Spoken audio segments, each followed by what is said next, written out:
Buen día, banda. En esta ocasión les traigo otro tema también funable.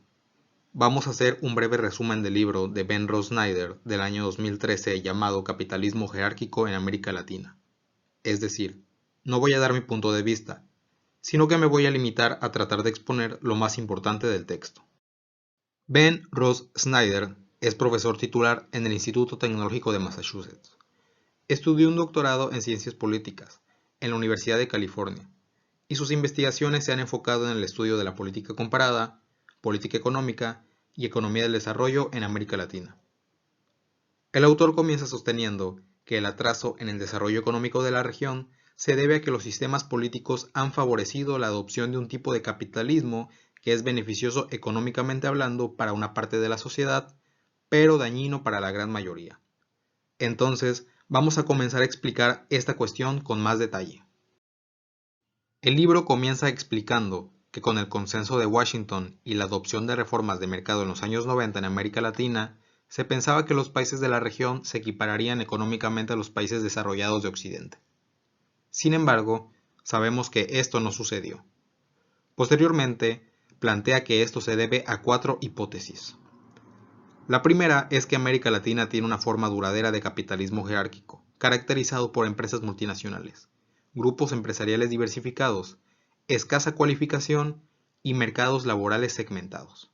La segunda es que las instituciones fomentan una complementariedad entre la gobernanza empresarial y los mercados laborales. La tercera es que el sistema político favorece a que un cúmulo de individuos con poder económico pueda presionar a los gobiernos para verse beneficiados. Y la cuarta es que el capitalismo jerárquico no ha generado empleos de calidad, ni los va a generar por sí solo. Retoma el análisis de Douglas North, en el cual menciona la diferencia entre instituciones y organizaciones. Las instituciones son las regulaciones del comportamiento humano en una sociedad, como leyes o normas de comportamiento, y las organizaciones son grupos de personas. En el lenguaje coloquial se suelen mezclar, pero esto es incorrecto. Las instituciones son las reglas del juego y las organizaciones son los jugadores. Con la finalidad de ilustrar este tema en concreto, las instituciones son las leyes que regulan al mercado empresarial y laboral, y las organizaciones son las empresas.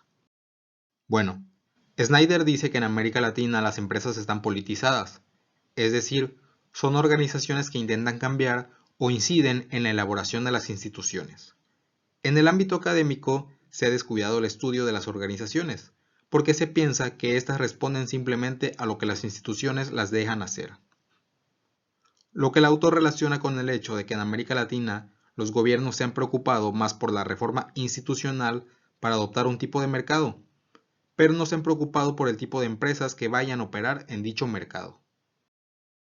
Anteriormente, cuando en los países dominaba el modelo de industrialización por sustitución de importaciones, la situación era distinta, pues existían empresas que el propio Estado gestionaba con el objetivo precisamente de ser útiles para la sociedad. En México, por ejemplo, estaban Telmex, Altos Hornos o Banamex, pero con las reformas de los años 90 el Estado relegó su papel a simple regulador. En los países desarrollados que tienen economías de mercado liberales como Estados Unidos o Gran Bretaña, la inversión empresarial depende del sistema bancario y los mercados bursátiles. En cambio, en aquellos que tienen economías de mercado jerárquicas, la inversión empresarial proviene principalmente de la misma empresa. Por lo tanto, mientras que en las economías liberales de mercado, los directores generales tienen que lograr resultados que procuren satisfacer a los inversores externos, en las economías jerárquicas tienen que responder internamente. Si son multinacionales, ante la sede en el extranjero, y si son grupos empresariales, a los mismos dueños, que en la gran mayoría son familiares. En cuanto a las instituciones del mercado laboral, con una economía informal que supera a más de la mitad del total, la regulación laboral se aplica relativamente a pocos trabajadores. De igual forma, los sindicatos en la región son débiles. Por lo tanto, el poder de negociación de los trabajadores también lo es. Con respecto al régimen de habilidades laborales, este se asemeja al de los países desarrollados, pero con dos grandes diferencias. La calidad de la educación es más baja, y no todos los trabajadores han tenido acceso a ella. Veamos entonces las 4 principales características del capitalismo jerárquico, comenzando por los grupos empresariales diversificados. En América Latina, las grandes empresas independientes son escasas, ya que la mayoría de estas forman parte de grandes grupos empresariales, que se destacan en primer lugar por su alta diversificación en filiales, que tienen muy poco o nada que ver tecnológicamente entre sí. En segundo lugar, porque normalmente un gran grupo mantiene el control jerárquico sobre otras empresas separadas. En tercer lugar, estos grandes grupos empresariales son reducidos en cuanto a su cantidad, pero representan una gran parte de toda la actividad económica nacional. Y por último, los grandes grupos empresariales suelen ser negocios familiares, que han pasado y siguen pasando de generación en generación. Se creía que estos grandes grupos desaparecerían debido a las reformas de apertura de la década de los 90, pero sobrevivieron e incluso prosperaron.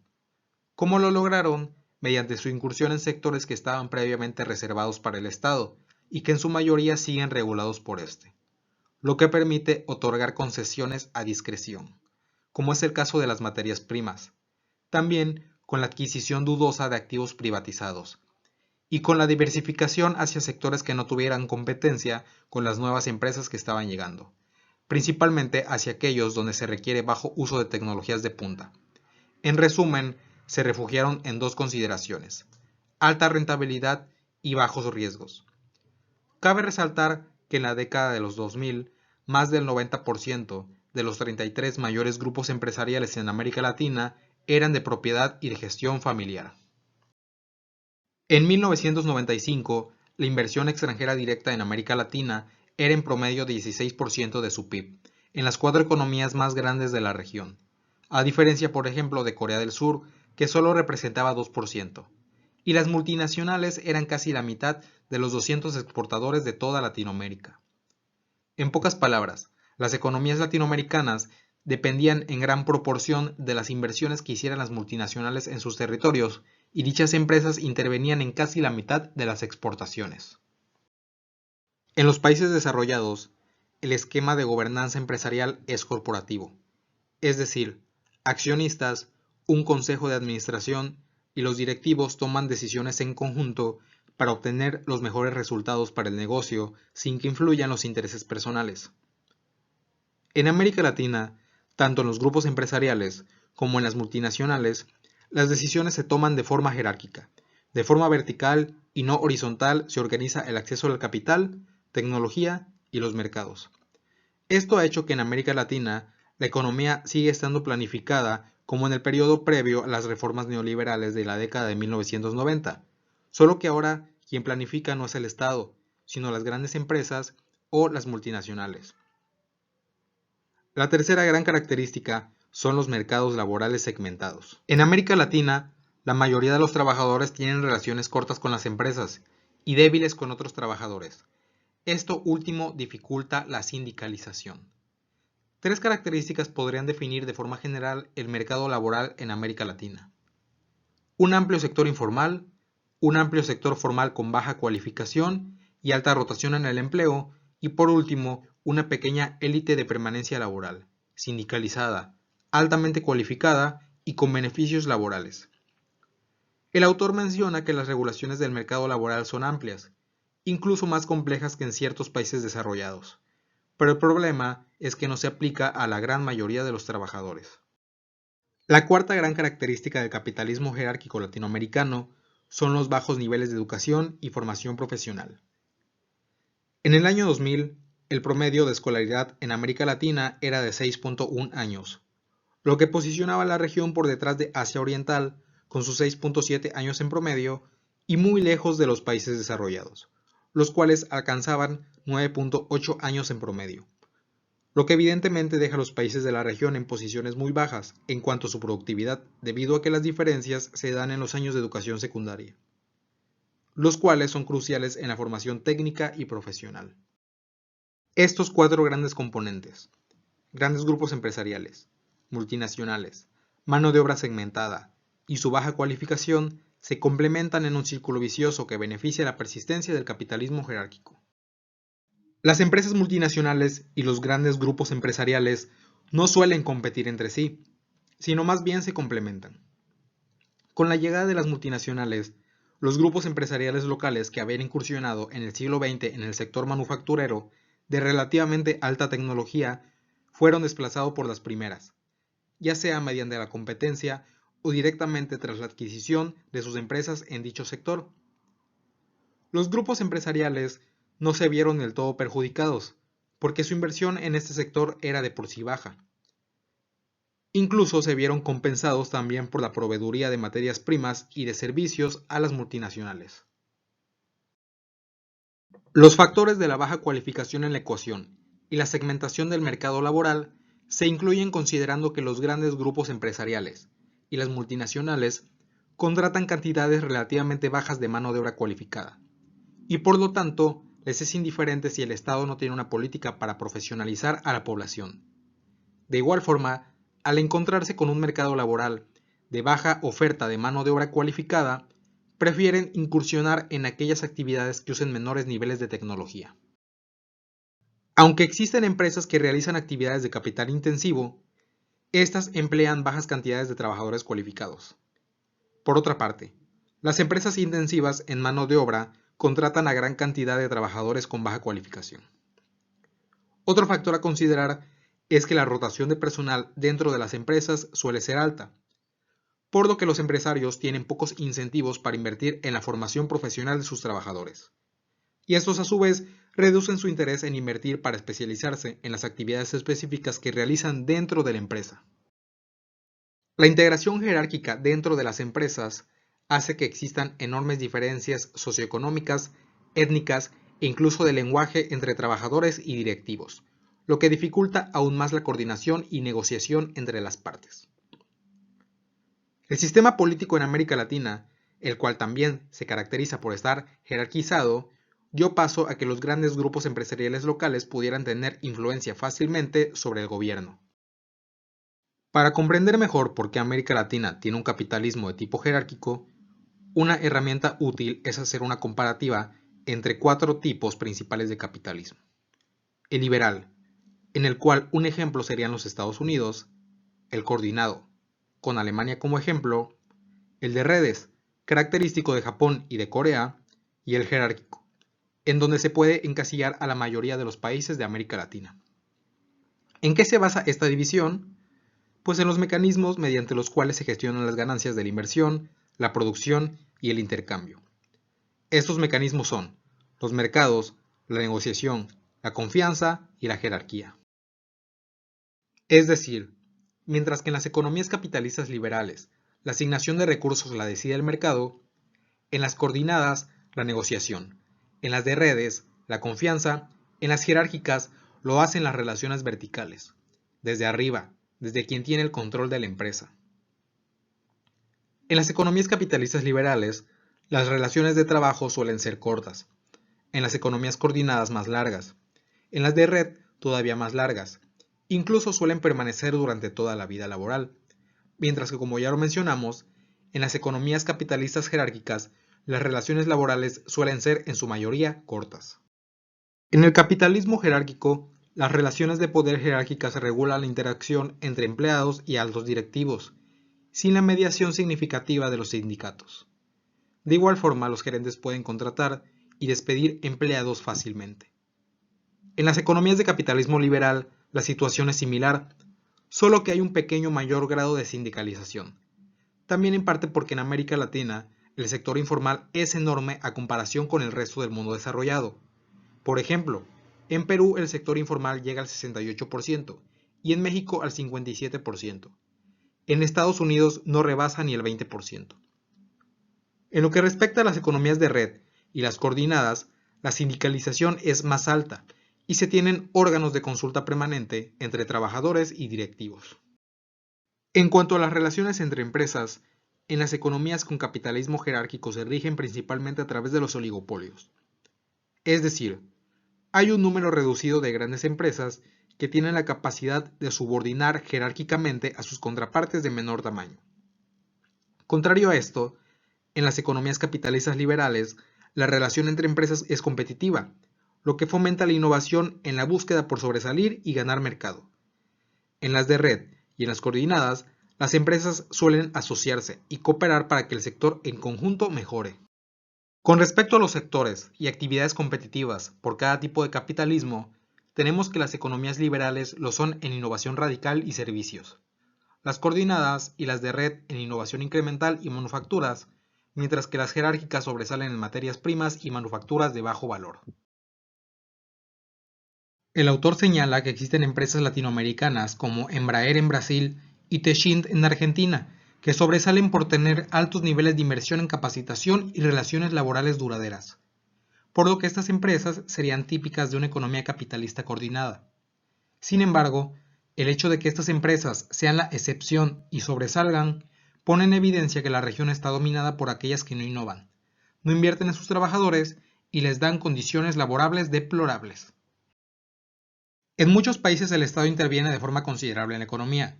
Sin embargo, si las ganancias privadas superan a las que genera el sector público, siguen considerándose como capitalistas, aunque la asignación de recursos depende más del Estado que de los mercados. En este caso, Snyder menciona que se puede considerar que estos países tienen un capitalismo de Estado, y señala que Venezuela, Bolivia y Ecuador en América Latina tienen un capitalismo de Estado patrimonial, basado en las ganancias de las materias primas, de las cuales se benefician los líderes políticos. El capitalismo jerárquico crea un círculo vicioso para el subdesarrollo, pues la baja oferta de mano de obra cualificada hace que las empresas inviertan en sectores de baja tecnología. Los trabajadores, al no encontrar ofertas de trabajo que requieran altas habilidades y sobre todo, que en un futuro les sea redituable, no se ven motivados a invertir en capacitarse. Los grandes grupos empresariales, al verse protegidos por la falta de competencia, no tienen la necesidad de innovar. Y si las empresas multinacionales requieren innovar, lo hacen en alguna de sus filiales en donde les sea más fácil, casi siempre fuera de la región. Por tal motivo es que las inversiones en investigación más desarrollo en América Latina en el año 2001 apenas alcanzaron el 0.5% del PIB, y más de 3/4 partes del gasto provenía del sector público. Por otra parte, las multinacionales suelen pagar salarios relativamente más altos que las empresas locales. Los trabajadores con mejor nivel educativo evidentemente van a buscar mejores condiciones laborales, lo que les incentiva aún más a que las empresas locales inviertan en capacitación. Entonces, en esta situación no es probable que los grandes grupos empresariales, ni las multinacionales, presionen al Estado para que mejore la calidad de la educación, simplemente porque no necesitan que mejore. De acuerdo con el autor, en América Latina existe una forma muy arraigada de capitalismo familiar. En la década de los 2000, más del 90% de los 32 grupos empresariales más grandes de la región eran controlados por familias, y tenían entre sus puestos directivos a miembros de esta. También menciona que en un estudio en el que participaron 27 países, México quedó en primer lugar en cuanto al control familiar de las 20 mayores empresas nacionales, con un total de 100%, y Snyder menciona el ejemplo de Grupo Carso, empresa mexicana, la más grande de América Latina, dentro de la cual, de 21 de los puestos directivos más altos del grupo, 8 correspondían a familiares de Carlos Slim.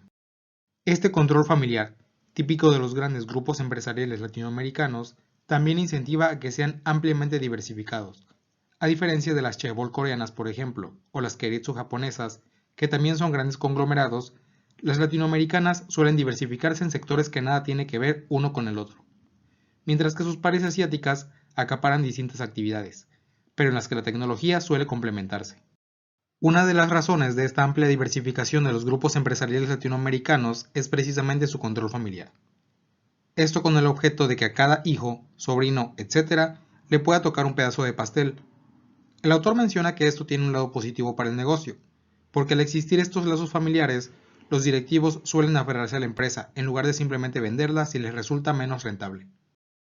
Las prácticas oligopólicas y monopólicas en América Latina repercuten directamente en el costo de vida de la población, pues al no tener competencia pueden poner el costo que ellos desean a sus productos, o incluso si son monopsonios, es decir, monopolios de compradores, los pequeños productores locales tienen que vender a los precios que fija el comprador.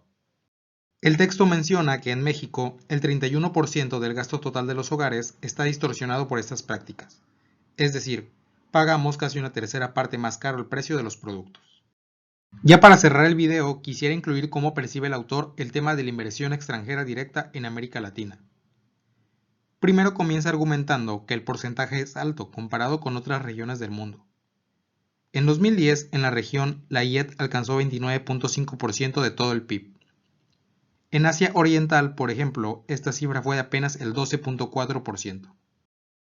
Las multinacionales han fomentado el subdesarrollo en la región, pues además de ser parte del círculo vicioso que planteamos anteriormente entre bajas ofertas para la mano de obra altamente cualificada, bajas reservas nacionales de la misma y bajos incentivos al fomento y a las decisiones individuales para seguir capacitándose, también suelen dejar a las actividades de investigación y desarrollo fuera de América Latina, las cuales suelen ser de alta remuneración, pero se les hace fácil no invertir y realizarlas en los países en donde tienen matriz, es decir, tienen muy poco o nulo compromiso social en donde realizan sus actividades periféricas, ya que los dueños o los altos directivos ni siquiera viven ahí. Es cierto que la IED no es mala por sí misma, y puede, al contrario, ser canalizada con el objetivo de captar tecnologías y técnicas que no se tenían en determinado país, y ser un impulso al desarrollo de la industria nacional. Como lo hizo China, por ejemplo, pero este no es de todo el caso de los países de América Latina, los cuales simplemente han dejado explotar su mano de obra o sus recursos naturales. El autor también da un dato interesante. Señala que antes de 1990, la mayoría de las inversiones foráneas que llegaban a América Latina eran del tipo Greenfield, es decir, las filiales se construían desde cero, adquirían el terreno, construían instalaciones, vías de acceso, etc., lo que sin duda generaba más empleos en el país receptor por el efecto multiplicador que tenía en la economía. Pero a partir de las reformas de liberalización económica, la tendencia se viró hacia las inversiones brownfield, es decir, aquellas que solamente compran activos ya existentes. Evidentemente esto debido al programa de privatizaciones. Es decir, las inversiones extranjeras no se tradujeron del todo en la creación de empleos, sino en el cambio desde un empleador nacional por uno extranjero.